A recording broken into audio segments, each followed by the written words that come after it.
Hello guys, welcome back to our mini blog.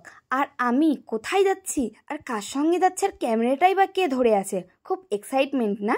আরে দাঁড়া বলছি আর মুখে একরাশ হাসি কেন? আরে আজকে আমাদের 5K কমপ্লিট হয়েছে, তাই মুখে হাসি। আর এই শাকচুন্নিটাই আমার ক্যামেরাটা ধরেছিল। বাবা, চুলে স্টাইল করছে, যতই কর কেউ তোর দিকে তাকাবে না।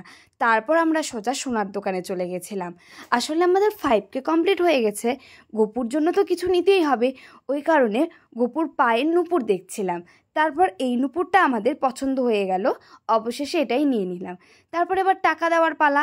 আরে টাকা হাতে দাঁড়িয়ে আছি। আরে কাকু, তাড়াতাড়ি টাকাটা নাও, আমরা তো খেতে যাব, তাড়াতাড়ি নাও। তারপর টাকাটা নেওয়ার শেষে আমরা চলে গেলাম রেস্টুরেন্টে। অনন্যা বলছে, আরে দাঁড়া, ছবি তুলতে হবে, ভিডিও করতে হবে, ভিতরে ঢুকিস না আগে। তারপর তো দুজনই একসঙ্গে ঢুকছি। আরে কেউ নেই, কোথায় আসলাম? দুটো সেলিব্রিটি চলে এসেছে, তাও কেউ পাত্তা দিচ্ছে না। আরে সেলিব্রিটি না, মজা করলাম। তারপর ভাইয়ের কাছে ফোন করে শুনে নিলাম আমাদের নাকি দোতলায় যেতে হবে পেছনের গেট দিয়ে। তারপর চলে আসলাম। আসলে এই রেস্টুরেন্টটা ওপেনিং হয়েছে কিছুদিন হলো, আর আমরা ফার্স্ট টাইম এসেছি, ওই কারণে কিছু জানি না। তারপর চলো, হ্যাঁ যাচ্ছি। আর রেস্টুরেন্টটা ছিল পতিরামে, আত্রাই। আমরা চলে এসেছি, এসে বসে আছি খাবার অর্ডার করে। কি করব, এখনও আসছে না।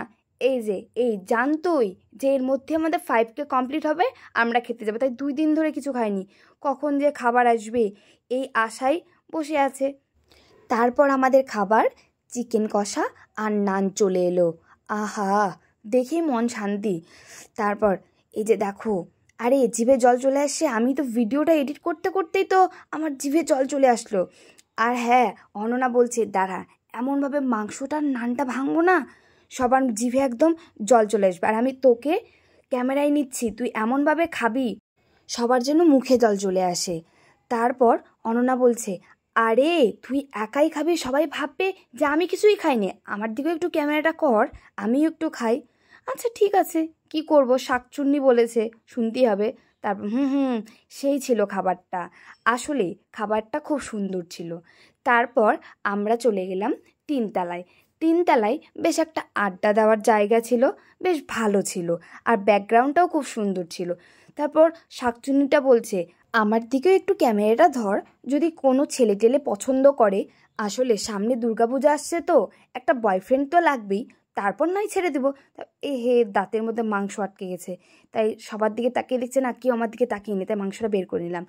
আর তোমাদের সঙ্গে দেখা হচ্ছে নেক্সট মিনি ভ্লগে। Thanks for watching guys.